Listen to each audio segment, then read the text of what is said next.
Hello दोस्तों, स्वागत है आप सभी का हमारे YouTube चैनल एग्जाम बार में। तो आज 12 सितंबर के करंट अफेयर में जिन टॉपिक्स पे हम डिटेल में बात करेंगे उनमें हम सबसे पहले देखेंगे शांति स्वरूप भटनागर पुरस्कार 2022। ये इंपॉर्टेंट क्यों है? ये इंपॉर्टेंट इसलिए है क्योंकि इसको 2 साल बाद जो है दिया जा रहा है। उसके बाद हम बात करेंगे भारत लोकतंत्र की जननी। ये एक पोर्टल है, इसके बारे में हम डिटेल में बात करेंगे।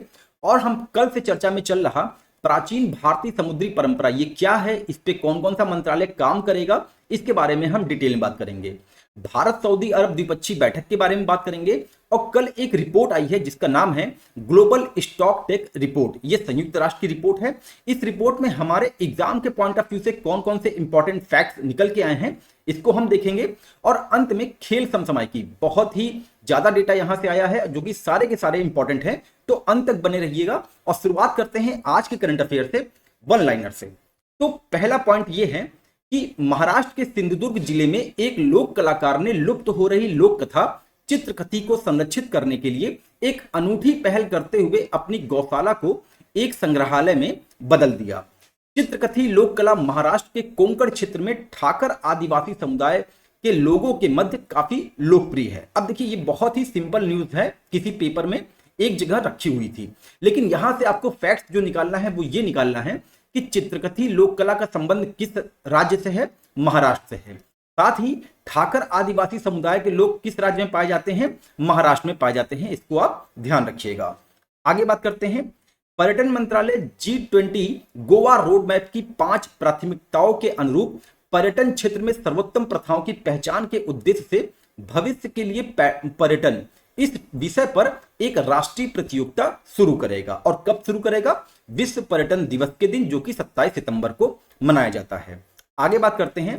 टाटा स्टील ने उत्तर प्रदेश में 3500 टन प्रतिमाह की डाउन स्ट्रीम विनिर्माण सुविधा स्थापित किया है। इंपॉर्टेंट होगा यूपी के पॉइंट से, इसको आप ध्यान रखिएगा। आगे बात करते हैं। एनटीपीसी ग्रीन एनर्जी लिमिटेड हरित हाइड्रोजन उत्पादन के लिए नायरा एनर्जी के साथ सहयोग करेगी। अब ये एनटीपीसी है क्या? एनटीपीसी भारत की सबसे बड़ी विद्युत कंपनी है जिसकी कुल स्थापित क्षमता 73 गीगावाट से अधिक है। एनटीपीसी समूह की वर्ष 2032 तक एक टारगेट है, और वो टारगेट ये है कि ये 60 गीगावाट आरआई क्षमता को जनरेट करेगा। अगर आपको पता है कि एनटीपीसी महारत्न है कि नवरत्न है तो आप उसको कमेंट सेक्शन में जरूर बताएं। आगे बात करते हैं। एशियाई तटरक्षक एजेंसियों के प्रमुखों की बैठक इस्तांबुल में आयोजित की गई। पहली बार मेमेन की क्लोनिंग बनाने वाली टीम का नेतृत्व करने वाले ब्रिटिश वैज्ञानिक इयान विल्मुट का निधन हो गया है। देखिए, एक बार ये एग्जाम में आया है, मुझे ध्यान है कि जो मेमेन की क्लोनिंग की गई थी उसका नाम क्या था, तो उसका नाम डॉली था। तो ये एग्जाम में एक बार कहीं ना कहीं पूछा है, मुझे बहुत अच्छे से ध्यान है। तो इसलिए ये इंपॉर्टेंट हो जाता है कि जो मेमेन की क्लोनिंग बनाने वाली टीम थी उसका नेतृत्व इयान विल्मुट में किया था और उनका निधन हो गया है। आगे बात करते हैं। भारत असम को भूटान में गलेसू से जोड़ने वाली एक रेलवे लाइन बनाने की योजना बना रहा है। भारत सरकार वंदे भारत का नॉन एसी किफायती संस्करण वंदे साधारण ट्रेन तैयार करवा रही है। और अंत में वन लाइनर में देखते हैं। गुजरात सिंगापुर और हांगकांग की तरह ग्लोबल पोर्ट सिटी बनाएगा। इंपॉर्टेंट होगा, इसको आप ध्यान रखिएगा। अब बात करते हैं डिटेल में। शांति स्वरूप भटनागर पुरस्कार 2022 बहुत ज्यादा चर्चा में रहा है क्योंकि इसको 2 साल बाद दिया जा रहा है। इसको आप ध्यान रखिएगा। तो एग्जाम के पॉइंट ऑफ व्यू से ये इंपॉर्टेंट होगा।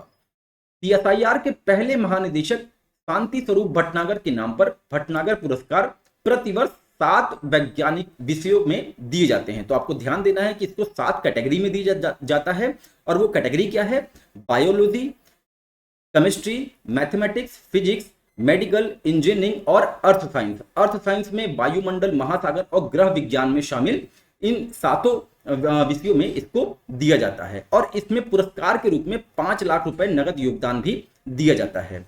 वैज्ञानिक तथा औद्योगिक अनुसंधान परिषद ने वर्ष 2022 के लिए शांति स्वरूप भटनागर पुरस्कार देश के 12 युवा वैज्ञानिकों को प्रदान करने की घोषणा की है। अब ये 12 युवा वैज्ञानिक हैं कौन कौन से?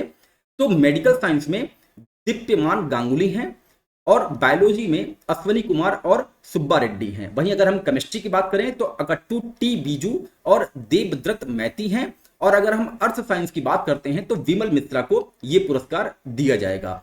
और इंजीनियरिंग की बात करें तो दीप्ति रंजन साहू और रजनीश कुमार को यह पुरस्कार दिया जाएगा। आगे बात करते हैं पोर्टल भारत लोकतंत्र की जननी के बारे में। तो न्यूज ये है कि G20 नेतृत्व शिखर सम्मेलन में संस्कृति मंत्रालय ने सम्मेलन में भाग लेने वाले वैश्विक नेताओं के लिए भारत मंडपम में Bharat the mother of democracy का एक पोर्टल लॉन्च किया था। सिंधु सरस्वती सभ्यता से लेकर वर्ष 2019 तक 7000 वर्षों के लोकतांत्रिक लोकाचार को प्रदर्शित करने वाले भारत में लोकतंत्र के इतिहास की सामग्री अंग्रेजी और हिंदी भाषा के अलावा कुल 16 भाषाओं में उपलब्ध है, जिनमें जर्मन, फ्रेंच, स्पेनिश, अरबी, पुर्तगाली, इतालवी, टर्की और रूसी आदि भी शामिल हैं। इस पोर्टल को 5 खंडों में बांटा गया है और साथ ही 22 उपखंडों में विभाजित किया गया है।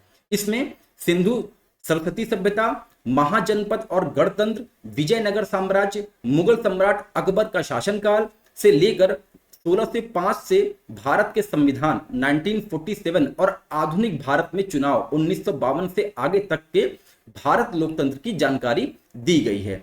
प्रत्येक अनुभाग में छवियों के साथ एक संक्षिप्त विवरण भी दिया गया है। तो यहाँ पे जो एक एक लाइन लिखी गई है ना, सिंधु सरस्वती सभ्यता, महाजनपद और गणतंत्र, विजयनगर साम्राज्य, मुगल सम्राट अकबर का शासनकाल, भारत का संविधान, तो ये सारे आपके एग्जाम के पॉइंट ऑफ व्यू से अब इंपॉर्टेंट हो गए हैं, तो इसको आप ध्यान रखिएगा। आगे बात करते हैं प्राचीन भारतीय समुद्री परंपरा, ये कल से न्यूज में क्यों चल रही थी। तो कल पीआईबी की न्यूज ये थी कि कई शताब्दियों से चली आ रही भारत की समृद्धि समुद्री परंपरा एक बार फिर जीवित होने के लिए तैयार है, जब प्राचीन समुद्री चमत्कार के तहत जोड़कर बनाया गया जहाज निर्मित किया जाएगा। आपको यह समझना चाहिए कि पहले भाई इतनी ज्यादा टेक्नोलॉजी थी नहीं, तो पहले जो है जोड़ तोड़ के ही जहाज निर्मित किए जाते थे। इसके लिए सरकार एक महत्वपूर्ण पहल की है। इस पहल के तहत भारतीय नौसेना, संस्कृति मंत्रालय, मेसर्स होदी इनोवेशन गोवा जोड़कर बनाए जाने वाले जहाज को तैयार करने के लिए सहयोग कर रहे हैं। ऐसे जहाज पहले कभी भारत की प्राचीन समुद्री व्यापारों मार्गों पर चला करते थे। यह पहल कई मंत्रालयों के सहयोगात्मक प्रयास का प्रतिनिधित्व करती है, जिनमें भारतीय नौसेना जहाज के डिजाइन और निर्माण का कार्य करेगी, वहीं संस्कृति मंत्रालय इस परियोजना को पूरी तरीके से वित्त पोषित करेगी। देखिए, अब ये समुद्री परंपरा है, तो यहाँ पे आपको ध्यान देना होगा कि वित्त पोषित किसके द्वारा किया जा रहा है, संस्कृति मंत्रालय के द्वारा। बहुत ही इंपॉर्टेंट लाइन है, इसको आप ध्यान रखिएगा। जबकि पोत परिवहन मंत्रालय और विदेश मंत्रालय अंतरराष्ट्रीय यात्रा को सुनिश्चित करेंगे। इस परियोजना को 14 दिसंबर 2022 को एक स्मारक परियोजना के रूप में माननीय गृह मंत्री की अध्यक्षता में राष्ट्रीय कार्यान्वयन समिति द्वारा अनुमोदित किया गया था। आगे बात करते हैं भारत और सऊदी अरब की बैठक के बारे में। भारत और सऊदी अरब ने ऊर्जा, डिजिटलीकरण और निवेश सहित विभिन्न क्षेत्रों में 8 समझौतों पर हस्ताक्षर किया है। भारत और सऊदी अरब ने नवीनीकरण ऊर्जा, हाइड्रोजन, बिजली के साथ साथ दोनों देशों के बीच पावर ग्रिड इंटरकनेक्शन के क्षेत्रों में द्विपक्षीय सहयोग बढ़ाने के लिए एक समझौता ज्ञापन पर हस्ताक्षर किया है। यह देश की ऊर्जा सुनिश्चित करने के लिए भारत में रणनीतिक पेट्रोलियम भंडार बनाने के लिए सऊदी अरब के समर्थन के लिए एक रूपरेखा तैयार करेगा। दोनों देश 50 अरब डॉलर की वेस्ट कोस्ट रिफाइनरी परियोजना पर तेजी से आगे बढ़ने पर भी सहमत हुए हैं। अब आगे बात कर लेते हैं। जो रिपोर्ट आई है संयुक्त राष्ट्र की, उसका नाम है ग्लोबल स्टॉक टेक रिपोर्ट, और ये रिपोर्ट जो है ना, वो 28वें पार्टी कोप सम्मेलन पहले चर्चा का मार्गदर्शन करने के लिए एक टेम्पलेट के रूप में भी काम करेगा। रिपोर्ट में स्पष्ट रूप से कहा गया है कि वर्ष 2030 तक वैश्विक ग्रीन हाउस गैस उत्सर्जन को 43%, वर्ष 2035 तक 60% तक कम करने और वर्ष 2050 तक वैश्विक स्तर पर शुद्ध शून्य कार्बन डाइऑक्साइड उत्सर्जन तक पहुंचने के लिए घरेलू शमन उपायों, डोमेस्टिक मिटिगेशन मेजर्स को लागू करने के लिए एक कार्य और उनके समर्थन में बहुत अधिक महत्वाकांक्षा आवश्यक है।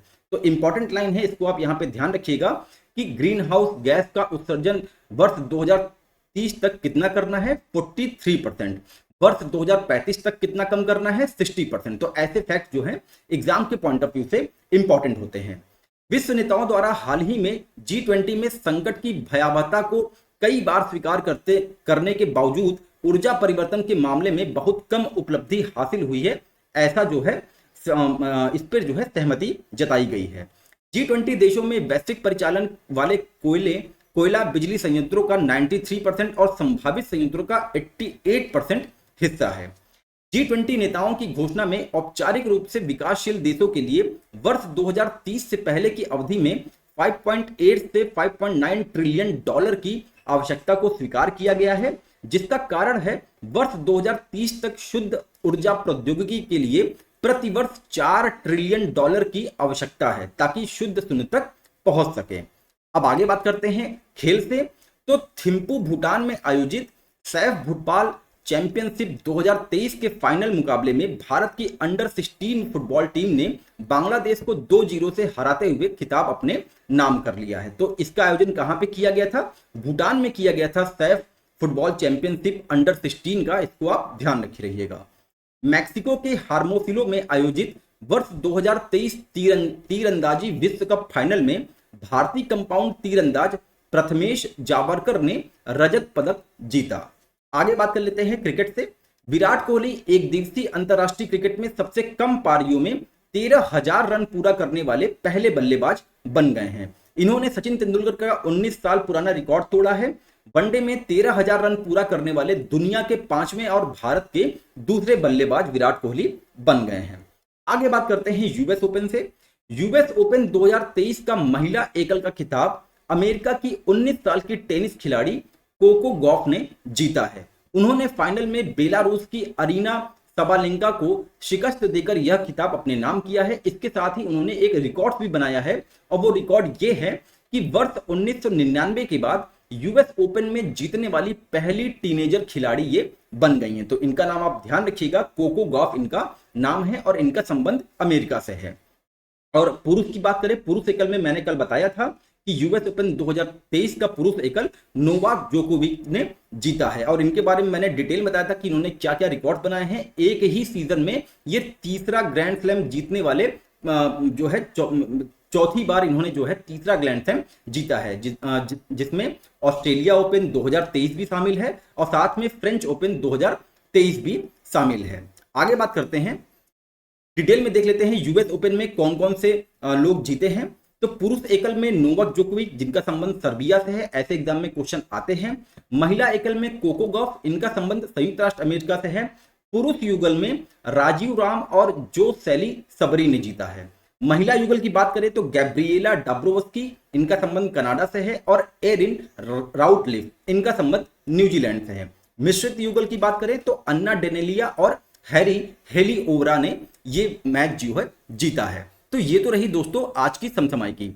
अगर आपको ये एग्जाम के पॉइंट ऑफ व्यू से इंपॉर्टेंट लगता है और अगर आपको लगता है कि मैं सही डेटा प्रोवाइड कराता हूं तो आप इस चैनल को अपने दोस्तों के साथ जरूर शेयर करें, चैनल को लाइक करें, सब्सक्राइब करें और कमेंट करें। मिलते हैं अपने अगले टॉपिक के साथ जो कि बहुत इंपॉर्टेंट होगा। तब तक के लिए नमस्कार, जय हिंद, जय भारत।